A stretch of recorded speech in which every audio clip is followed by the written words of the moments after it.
안녕하세요. 오늘도 사연살롱을 찾아주셔서 감사합니다. 제 직업은 상담사예요. 여러 사람들을 만나게 되는 직업이죠. 현재 대형 병원에 소속되어 있어서 과에 상관없이 모든 환자들을 대상으로 상담을 하고 있어요.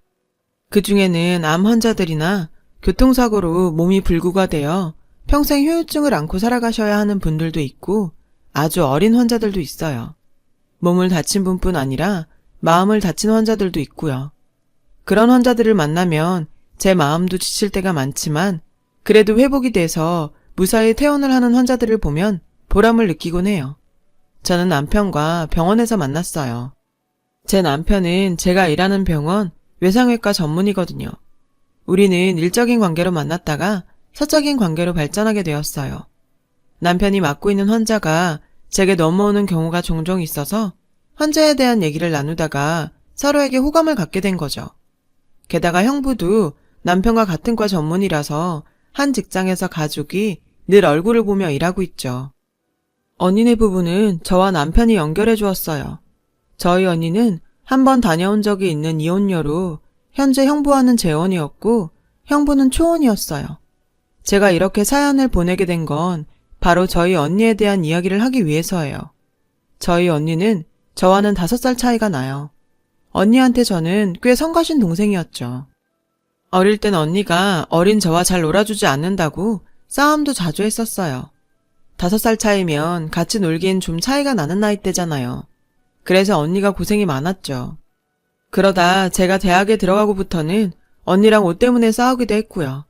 화장품 몰래 훔쳐 쓰다 싸우는 흔한 자매가 됐어요. 지금은 언니와 친구처럼 지낼 정도로 다정한 사이가 되었지만요. 저희 언니 직업은 공무원이에요. 어릴 때부터 언니는 공부를 잘했었어요. 그런데 딱히 진로를 잡지 못해서 결국 대학 졸업을 1년 정도 남겨두고 공무원 시험을 준비하기 시작했죠. 대학도 흥미 없는 과에 들어가서 다니는 내내 힘들어하던 언니였으니 등 떨밀려 시작한 공시생 생활은 오죽했겠어요. 하지만 다행히도 그런 언니 곁에는 늘 든든하게 지켜주던 한 사람이 있었어요. 바로 언니의 남자친구였죠. 언니가 대학교 2학년 때부터 사귀었던 오빠였어요. 제대 후 갓 복학한 복학생이었던 오빠는 언니랑 같은 2학년이었어요. 나이는 2살 많았고요. 두 사람은 대학교 동아리에서 만났어요. 오빠는 제대한 지 얼마 안 돼서 군기가 아직 덜 빠진 상태였죠. 언니는 그런 오빠의 모습이 왠지 마음에 들었다고 하더라고요. 동아리 행사 때 신입생들에게 선배들을 한 명씩 배정해서 동아리나 대학 생활에 대해 알려주는 게 있었는데요. 그때 언니의 멘토가 바로 오빠였대요. 오빠는 배려심 많은 사람이었어요. 처음 만난 사이라 자기도 어색했을 텐데 먼저 커피를 주면서 말을 걸어주었죠. 복학한 지 얼마 안 돼 자신도 서툴렀지만 최선을 다해 도움을 주었고 그러는 사이 어색함도 풀리고 많이 편해졌다더군요. 그 후로도 둘은 학교에서 자주 마주쳤고 선후배 사이로 좋은 관계를 유지하다가 오빠가 언니한테 고백을 했대요. 안 그래도 오빠한테 호감이 있던 언니는 그 고백을 받아들였죠. 두 사람이 사귄다는 소문은 학교 안에 금방 소문이 났어요. 예쁜 커플이라고 다들 칭찬이 많았죠. 제가 오빠를 처음 만난 건 두 사람이 사귀고 2년이 돼가던 시점이었어요. 당시 고3이던 저는 어느 날 야자를 마치고 집에 왔는데 언니가 쇼핑백 하나를 주더라고요. 안에는 꽤 비싸 보이는 지갑이 들어있었어요. 오빠가 수능을 앞둔 제게 준 선물이었죠. 얼굴도 한 번 못 본 저한테 선물까지 보내다니 고맙더라고요. 수능 시험이 끝나고 시험장 밖으로 나오는데 저 멀리서 언니가 손을 흔들며 저를 불렀어요. 옆에는 처음 보는 남자가 언니 손을 잡고 있었죠. 보자마자 언니가 사귀는 그 오빠라는 걸 알 수 있었어요. 언니와 오빠는 수능 보느라 고생했다며 저녁을 사주러 왔다고 했어요. 오빠는 환하게 웃는 모습이 정말 한눈에 봐도 선한 사람 같더라고요. 속으로 우리 언니가 완전히 복받았다고 생각했어요. 그날 셋이서 밥을 먹고 난 뒤로 저도 오빠랑 친해졌어요. 초조하게 합격자 결과 발표를 기다리는 동안 오빠는 종종 저를 불러서 데이트에 끼워주었죠. 그리고 대학 합격 통보를 받았을 때는 저보다 더 기뻐해 주었고요. 선물에 밥까지 사주면서요. 저는 다행히 성적이 잘 나와서 제가 원하던 대학 상담심리학과에 들어갔어요. 대학 생활을 시작하고는 언니랑 오빠를 만나서 노는 날이 현저히 줄어들었어요. 저는 대학 생활로 바빴고 언니는 공시 준비로, 오빠는 취업 준비로 서로 바빠서 셋이 뭉칠 시간이 거의 없었거든요. 언니는 대학 졸업 후 1년 뒤 공무원 시험에 합격했어요. 공부하느라고 고생이 많았던 걸 알고 있었기에 우리 가족은 언니의 합격 소식에 무척 기뻐했어요. 당시 오빠는 이미 취직해서 안정된 직장 생활을 하고 있었고요. 회사가 탄탄해서 연봉도 꽤 높았어요. 오빠는 언니 시험 뒷바라지까지 하며 언니 곁을 지킬 정도로 헌신적이었죠. 언니가 공무원이 되고 반년이 조금 넘었을 때 언니는 청혼을 받았어요. 청혼을 받은 날 언니는 오빠한테 받은 반지를 손에 끼고 정말 좋아했어요. 그 모습이 아직도 눈에 선해요. 결혼을 시키기엔 조금 이른 나이였지만 부모님도 오빠를 마음에 들어 하셨고 오빠네 부모님도 언니를 예쁘게 보셔서 결혼은 생각보다 빨리 진행이 되었어요. 다행이다 싶으면서도 서운하더라고요. 언니랑 떨어져 산다는 게 실감이 안 났거든요. 언니도 마음이 그리 편치만은 않았는지 결혼식 전날 저를 안아주면서 눈물을 보이더라고요. 그래도 제가 좋아하는 오빠랑 언니가 결혼을 하게 돼서 안심이 됐어요. 이런 형부라면 내 언니를 맡겨도 안심이 되겠다 싶었으니까요. 그만큼 오빠에 대한 믿음이 강했죠. 그렇게 언니는 결혼을 했고 모두가 부러워할 정도로 행복해 보였어요. 시댁 어른들도 좋은 분들이셔서 시집살이 걱정도 없었죠. 제가 봐도 정말 이상적인 결혼 생활이었어요. 언니가 결혼하고 저는 취업 준비를 했어요. 언니와 달리 목표하는 직업이 있었기 때문에 더 집중을 할 수 있었죠. 그리고 졸업한 후 운 좋게 바로 취직이 되었고 그 직장이 바로 현재 남편과 함께 일하고 있는 병원이에요. 실력보다 열정이 넘치던 사회초년생인 저는 정신없이 병원 생활에 적응하는 와중에 인연을 만나 연애를 시작했어요. 바로 지금의 제 남편과요. 남편은 당시 레지던트를 1년 차로 외상외과에 있었는데 제가 상담하는 환자에 관해서 면담을 하러 왔더라고요. 환자에 대해 이것저것 알려주고 제가 의사로서 어떻게 환자를 대해야 하는지 조언을 구하기도 했어요. 그렇게 몇 번 찾아오면서 자연스럽게 만나는 일이 늘어났고 그러면서 점점 남편한테 호감을 느끼게 되었죠. 환자를 대하는 진심이 느껴졌거든요. 남편은 바쁜 일과에 늘 다크서클을 달고 왔고 까치진 머리에 피 묻은 수술복을 입고 온 적도 있지만 환자를 대한 애정이 고스란히 느껴지는 사람이었어요. 그렇게 얼굴 보는 날이 늘어가면서 우리는 서로에게 많이 의지를 하게 됐고 그러다 연애를 시작하게 되었었죠. 둘 다 병원 생활을 하고 있어서 따로 데이트를 하기 위해 시간을 낼 필요가 없었어요. 그건 참 좋았죠. 주위에서는 의사 남자친구를 얻었다고 봉잡았다고 하기도 했지만 사실 전 의사라는 직업이 마음에 들지 않았어요. 살인적인 업무 강도를 곁에서 보다 보면 의사고 뭐고 마음이 아팠거든요. 의사 가족들은 아마 공감하실 거예요. 사회적인 위치, 월급만 보면 더할 나위 없이 좋은 직업이지만 정작 의사들의 생활은 최악이거든요. 그래도 어떡하겠어요. 본인은 그 일이 좋다고 하는데요. 남편은 저희 언니랑 동갑이라서 저와는 5살 차이가 났어요. 그러다 보니 결혼 이야기가 빨리 나왔고 사귄 지 1년 반 정도 되었을 때 저희는 결혼을 하게 되었죠. 결혼 준비를 하는 동안 언니는 자기 결혼처럼 적극적으로 나서서 도와주었어요. 형부는 엄청난 축의금으로 마음을 전해주었고요. 정말 고마웠죠. 저는 언니가 결혼할 때 그렇게 해주지 못했으니까요. 부모님은 큰딸, 작은딸 모두 좋은 짝을 만나 살게 됐다고 좋아하셨어요. 그렇게 행복한 날이 지속될 줄 알았죠. 그날이 오기 전까지는요. 그날은 제가 결혼하고 1년이 조금 넘었을 때였어요. 상담을 마치고 막 퇴근 준비를 하던 참이었는데 엄마한테 전화가 왔어요. 받아보니 엄마 목소리가 격앙되어 있는 게 뭔가 문제가 생긴 것 같더라고요. 무슨 일 있냐고 물었더니 엄마는 갑자기 흐느껴 우시면서 언니가 라며 말을 잇지 못하시더라고요. 그 순간 뭔가 심상치 않은 일이 생겼다는 걸 알 수 있었어요. 저는 곧바로 친정으로 달려갔어요. 저를 보자 엄마는 울분을 토해내셨어요. 네 언니 어떡하니? 이렇게 뒤통수 맞을 줄 알았으면 결혼 안 시키는 건데. 엄마는 울먹이며 한숨을 푹푹 쉬셨어요. 그리고 언니 방에서 흐느끼는 소리가 들려왔죠. 엄마는 제 앞에 종이 뭉치를 내밀었어요. 몰래 찍은 사진들이었어요. 사진을 본 저는 제 눈을 의심할 수밖에 없었어요. 그토록 믿고 따랐던 형부의 외도 현장을 담은 사진이었거든요. 여자와 팔짱을 끼고 웃고 있고 손을 잡고 심지어는 볼에 입맞춤까지 하는 사진도 있었어요. 순간 배신감이 밀려오더군요. 한편으로는 믿고 싶지 않았어요. 언니가 연애할 때부터 봐왔던 형부의 모습이 산산이 부서지는 순간이었죠. 네 언니가 다 증거로 모아온 거야. 이상한 낌새 챈 게 몇 달 됐다더라. 그래도 아닐 거라고 생각했는데 한 달 전에 네 형부 핸드폰에서 여자랑 문자한 거 보고 뒤를 밟았대. 형부의 외도로 온 집안이 충격에 빠졌고 언니는 방에 틀어박혀 식음을 전폐했죠. 저도 정신을 차릴 수 없을 정도니 언니는 우측했겠어요.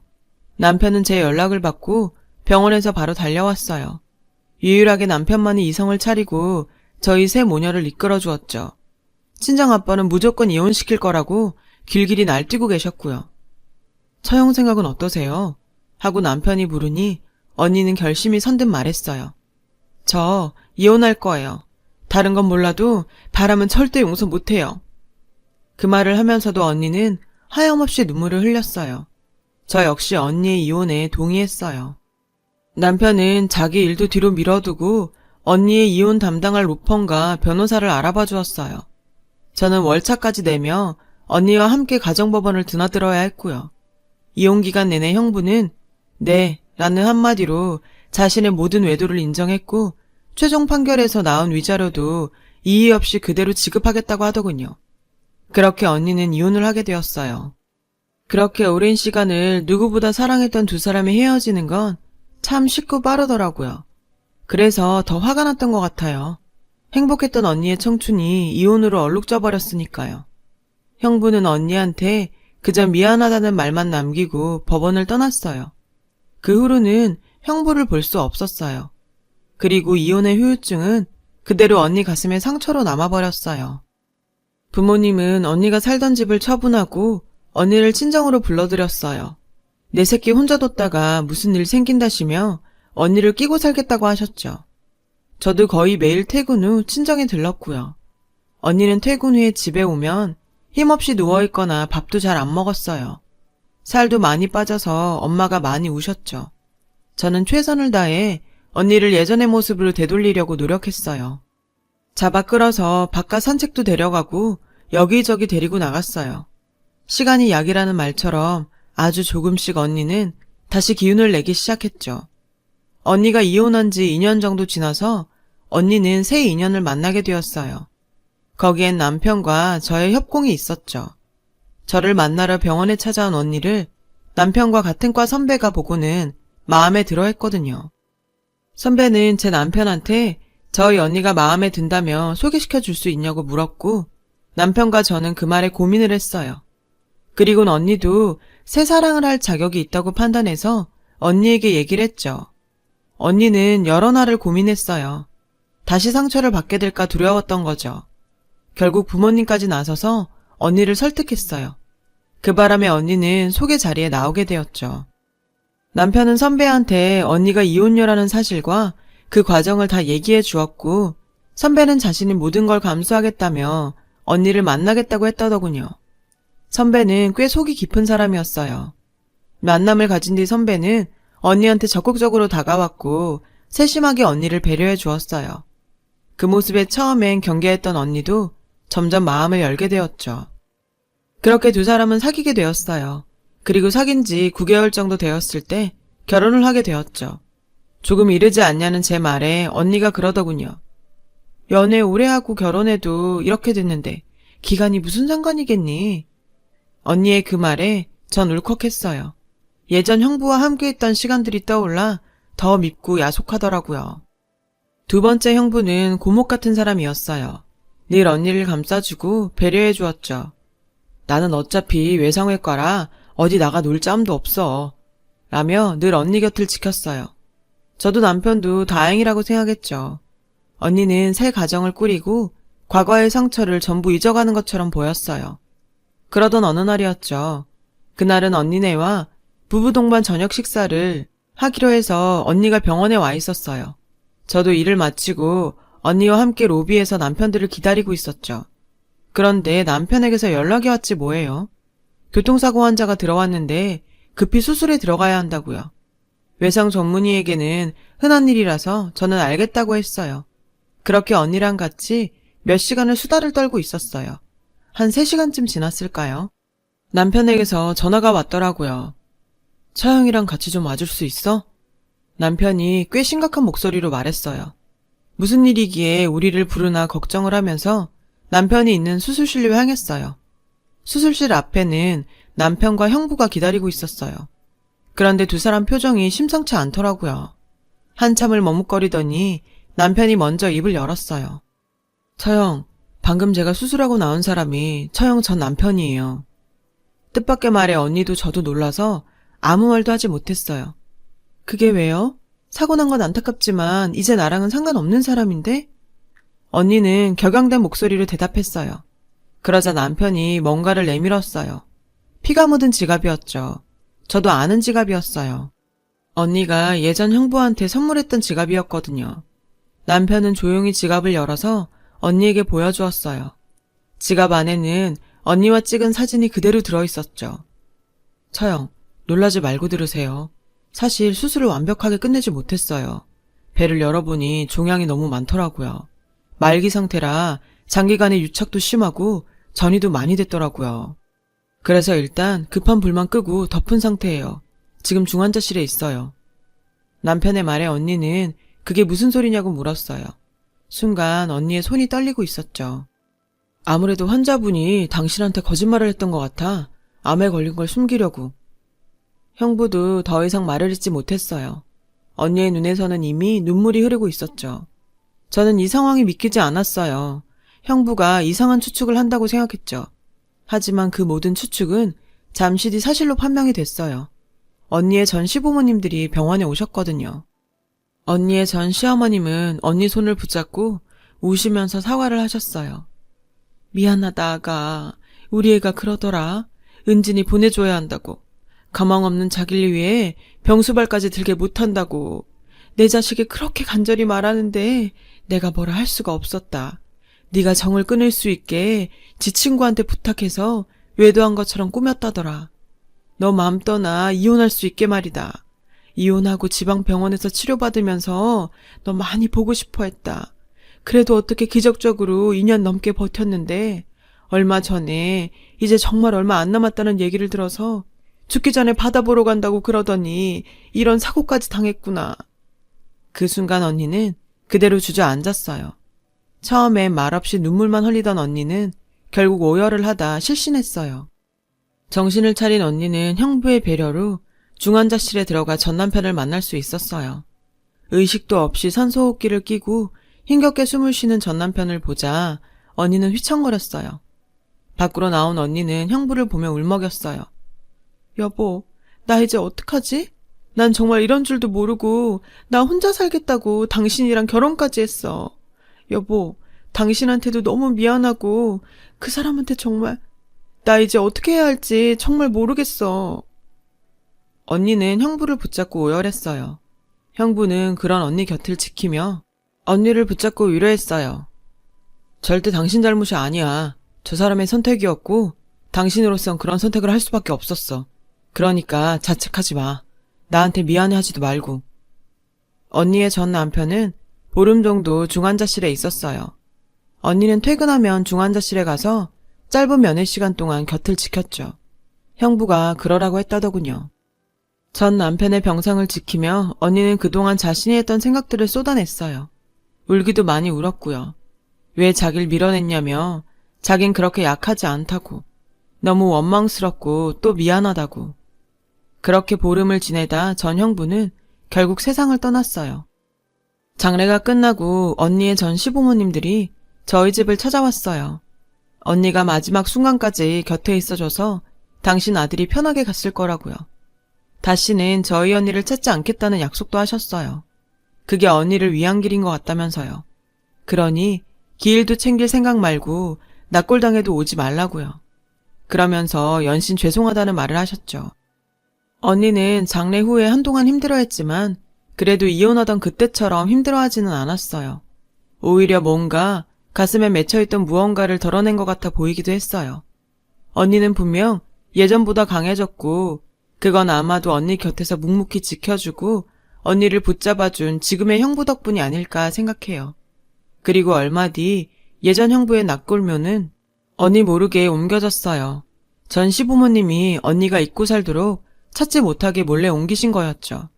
당신 아들을 하늘로 보낸 슬픔도 클 텐데 제가 한 며느리 마음까지 헤아려 주시는 그분들께 저희 부모님은 많이 고마워하셨어요. 그리고 형부한테도요. 자신의 아내를 전 남편 임종을 지킬 수 있게 보내주는 남자가 어디 흔한가요? 그러고 보면 우리 언니는 남편 복은 정말 타고난 것 같아요. 앞으로도 언니가 멋진 우리 형부와 행복한 인생을 살길 바랄 뿐이에요. 긴 사연을 들어주셔서 감사합니다. 여러분의 가정에도 항상 기쁨이 가득하시길 바랍니다. 여러분, 사연 댓글에 응원과 현명한 조언 부탁드려요.